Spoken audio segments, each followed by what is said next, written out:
Ketvirta diena, kai valgau viską su Nutella, iki kol bus nebeskanu. Ketvirta diena, virti kiaušiniai. Nu ką, pradedam potą, ne? Nu jeigu šita kombinacija bus skani, tada nežinau, kas gali būti neskanu. Kiaušiniai ir Nutella. Na ką, kabinam šito skanėsto šiek tiek. Oh my god. Eik tu, na, slysta.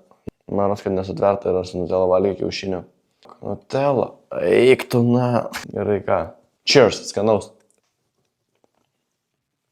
O šašulas irgi skanus yra. What the fuck, kodėl čia viskas Nutella yra skanu?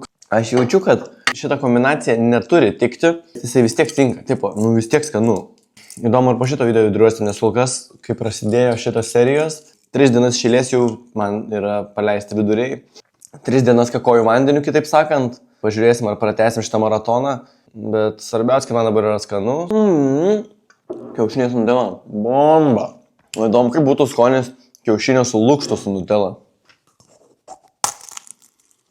Ne, geriau kiaušinius valgyti be lukšto, vis dėlto tokia išvada priėjau. Ojojoj, jaučiu, kad man po šito video bus tikrai negerai. Nu, bet skanu, ką daryt? Viduriai leidžia, bet skanu. Supratot mintę, ne?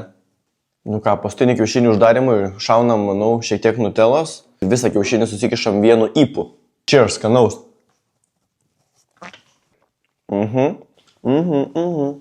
Taigi, ketvirtoji kombinacija mūsų taipogi nenuvylė, kol kas Nutella yra 4-0. Komentuokite, ką norite, kad paragaučiau kitame video. Ir iki.